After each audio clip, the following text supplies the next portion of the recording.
Next question is the reagent which does not react with both. ऐसा reagent बताओ जो both कैसा है, एसीटोन, आपके सामने CH3 COCH3 जो कि एक कीटोन है, इसके साथ रिएक्शन ना दे, एंड बेंजल्डिहाइड, बहुत ध्यान समझना, this is the CH double bond O, this is the benzaldehyde, इन दोनों के साथ रिएक्शन ना करे। तो सोडियम हाइड्रोजन सल्फाइड NHSO3 वो aldehyde, generally aldehyde and some ketone के साथ रिएक्शन करता है, और एसीटोन के साथ तो वो रिएक्शन करता है, मिथाइल कीटोन के साथ रिएक्शन करेगा एकदम बेहतरीन से करेगा। लेकिन NHSO3 याद रखना, यहीं पे चीजें, मैं अपने आप को रोक नहीं पा रहा हूं, ग्लूकोज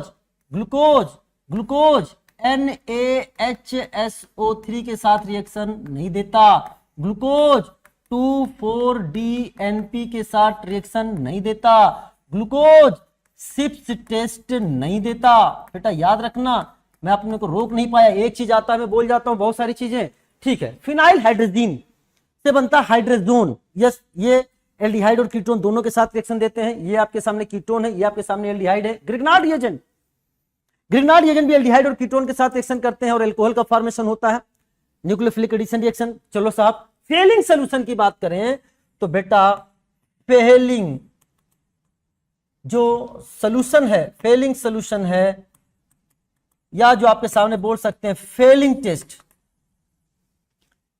टेस्ट है, तो बेटा डज नॉट गिव विथ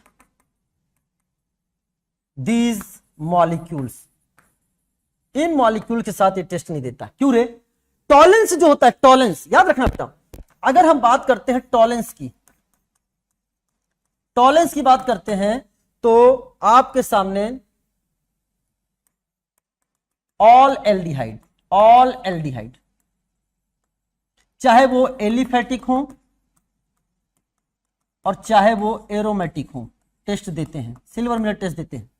लेकिन अगर हम आपके सामने फेलिंग सोल्यूशन या बेनेडिक्ट सोल्यूशन की बात करें तो बेटा ये केवल एलिफेटिक एल्डिहाइड, एरोमेटिक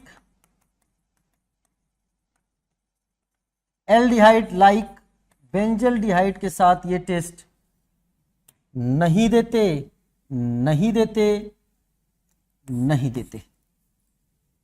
ठीक है ना? जो रिस्पॉन्सिबल कंसेप्ट है वो कॉपर है, उस टॉलेंस में सिल्वर है, बेंडिक्ट सोल्यूशन और फेलिंग सोल्यूशन में कॉपर है, and silver is more oxidizing, more powerful, इसलिए वो एलिफेटिक एरोमेटिक दोनों के साथ टेस्ट देता है। लेकिन Fehling solution, Benedict solution aliphatic aldehyde के साथ टेस्ट देते हैं, एरोमेटिक एल्डिहाइड लाइक बेंजल्डिहाइड के साथ टेस्ट नहीं देते, और कीटोन के साथ नहीं देंगे।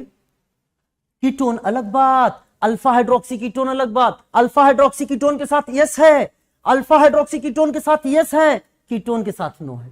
ठीक है, तो यहां पर जो आपका आंसर हो जाएगा that is the Fehling solution. एकदम आपको चीजें समझ में आ रही हैं, मुझे पूरा विश्वास है, चीजें सीख रहे हो। Now the next, ethyl chloride की रिएक्शन जब अमोनिया एक्सेस मिले, बहुत प्यारा क्वेश्चन है और आपको इसको करके बड़ा अच्छा भी लगा होगा, और मुझे भी विश्वास है इस क्वेश्चन से बहुत सारे बच्चे रिवीजन भी करेंगे और चीजों को सीखेंगे। ये ऐसा क्वेश्चन है जो आपसे गलती करा सकता है, जल्दीबाजी में गलती करा सकता है। तो सुना, इसलिए मैंने जानबूझ के इस क्वेश्चन को दिया ताकि आप एकदम फोकस्ड हो जाओ कि नहीं, अब ये गलती हमें नीट के एग्जाम में अगर आएगा तो हमें नहीं करना है, वहां गलती हम नहीं करेंगे, यहां गलती हो जाए उससे हम जरूर सीख लेंगे। तो आपके सामने पूछा है पी क्या होगा, तो इससे पहले आपके सामने ये कंसेप्ट है, एनसीईआरटी पेज नंबर गिवन है, आप जाकर देख सकते हैं, एमाइन चैप्टर में अमोनोलाइसिस ऑफ एल्काइल हैलाइड। तो ammonolysis has the disadvantage, ammonolysis क्या होता है, एल्काइल हैलाइड में आरएक्स बॉन्ड को तोड़ना है अमोनिया की मदद से। Ammonolysis has the disadvantage of yielding a mixture of primary, secondary, tertiary amine and also a quaternary ammonium salt. यह एक इसका डिसएडवांटेज होता है कि हम बनाना चाहते हैं primary amine, primary, secondary, tertiary, and after that क्या है, फाइनली क्वाटरनरी अमोनियम सॉल्ट भी बन जाता है। और इस प्रॉब्लम को हम दूर कर लेते हैं गैब्रियल थैलीमाइड सिंथेसिस से। लेकिन वहां पे एक प्रॉब्लम क्या है, वहां से हम एलिफेटिक प्राइमरी अमाइन ही बना सकते हैं। ठीक है, चलिए साहब, however primary amine is obtained as a major product by taking large excess of ammonia. अब ये चीजें कंफ्यूजन वाली हो गई, बच्चा ध्यान ही नहीं देता है। एक्सेस में क्या, वो तो एक्सेस में देखता है क्वाटरनरी अमोनियम सॉल्ट पर पहुंचता, देखा है एक्सेस, दिमाग नहीं लगाया, सीधे क्वाटरनरी अमोनियम सॉल्ट पे पहुंचा, बेटा नहीं, इसीलिए मैंने इस क्वेश्चंस को दिया है। ये सारे के सारे क्वेश्चंस मैं ये ध्यान देकर दे रहा हूं, मेरे ऑब्जर्वेशंस हैं, बच्चों के फीडबैक्स हैं, डाउट काउंटर के फीडबैक्स हैं, उस पर आधारित क्वेश्चंस दिए गए हैं। तो अगर हमने आरएक्स एक्सेस में ले लिया, देखो एक्सेस में है, ये देखो यहां पे है, यहां पर है, यहां पे है, अगर हमने एक्सेस में ले लिया तो जो हमारे सामने फाइनली बन के आएगा R4N plus x minus, this is the quaternary ammonium salt, ये हमारा मेजर प्रोडक्ट बनेगा। This is the quaternary ammonium salt, quaternary ammonium salt.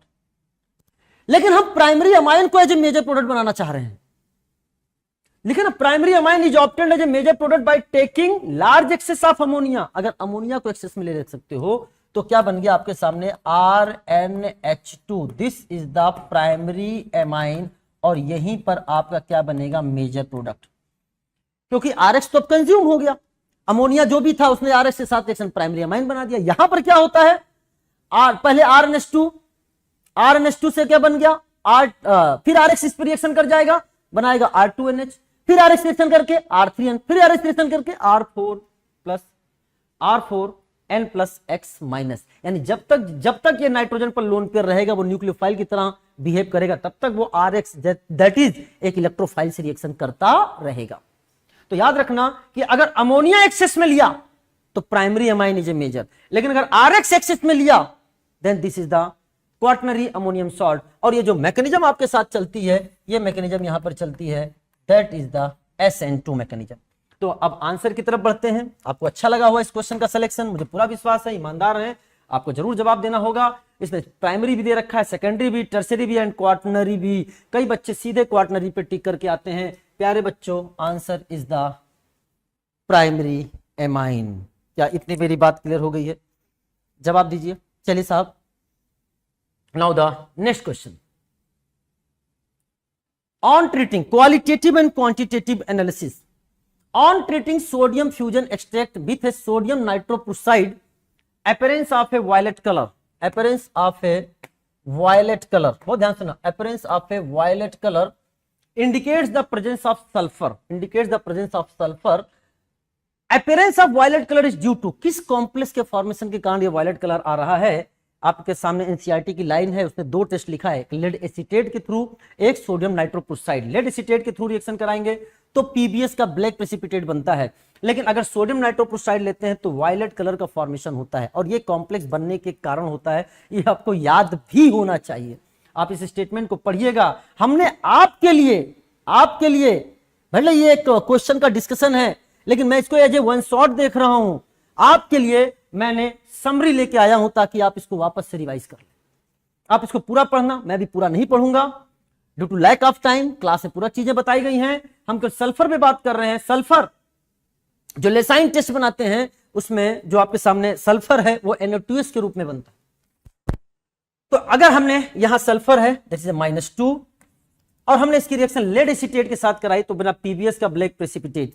और अगर सोडियम नाइट्रोप्रुसाइड दैट इज Na2FeCN का होल 5NO, यहां पर होता क्या है, यहां पर ऐसे याद रखना है Na2 Na4 में चेंज हो जाएगा और आपके सामने जो NO है वो NOS में चेंज हो जाएगा, बनेगा Na4FeCN का होल 5NOS और ये वायलेट कलर का फॉर्मेशन होता है। तो आप आंसर देख सकते हैं, एनसीईआरटी ने लिखा है the sodium fusion extract is acidified with acetic acid and lead acetate is added to it. A black precipitate of lead sulfide indicates the presence of sulfur. एक ये हो गया आपके सामने। दूसरा जो क्वेश्चन की डिमांड है, on treating sodium fusion extract with sodium nitroprusside, appearance of a violet color further indicate the presence of sulfur. and इसके फॉर्मेशन के कारण अब आप अपने आंसर को टिक कर सकते हो। आपका आंसर क्या हो गया? एक यहाँ -4 है, यानी यहाँ पे Na4FeCN का whole 5NOS is the answer is the second. Answer is the second. तो आपके सामने जो मैंने बना के लाया हूं इसको प्लीज पूरा पढ़ना। ये एक समरी है जो आपके एग्जाम के लिए बहुत ही इंपॉर्टेंट है। ये समरी सबके टेस्ट को एक साथ हमने क्वालिटेटिव एनालिसिस जो है वो सबके कर दी, चाहे वो आपके सामने नाइट्रोजन का in the form of NaCN हो, चाहे वो आपका सल्फर का in the form of Na2S हो। अगर नाइट्रोजन एंड सल्फर दोनों प्रेजेंट है तो in the form of NaHCN हो। ये भी क्वेश्चन एग्जाम में आ चुका है, नीट में रिसेंटली पूछा हुआ है।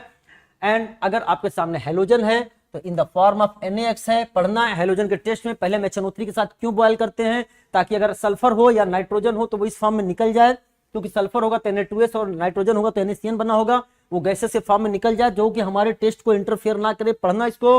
और अगर फास्फोरस है तो उसको कैसे हम ट्रीट करते हैं, कैसे फॉर्म में अमोनियम फास्फोमोलिब्डेनम का येलो कलर या कैनरी येलो प्रेसिपिटेट कैसे बनता है, पूरा का पूरा है। मैं अपने आप को रोक नहीं पाया, मैं इसका आपके सामने लेके आया हूं ताकि आप इसको आसानी से रिवाइज कर सकें।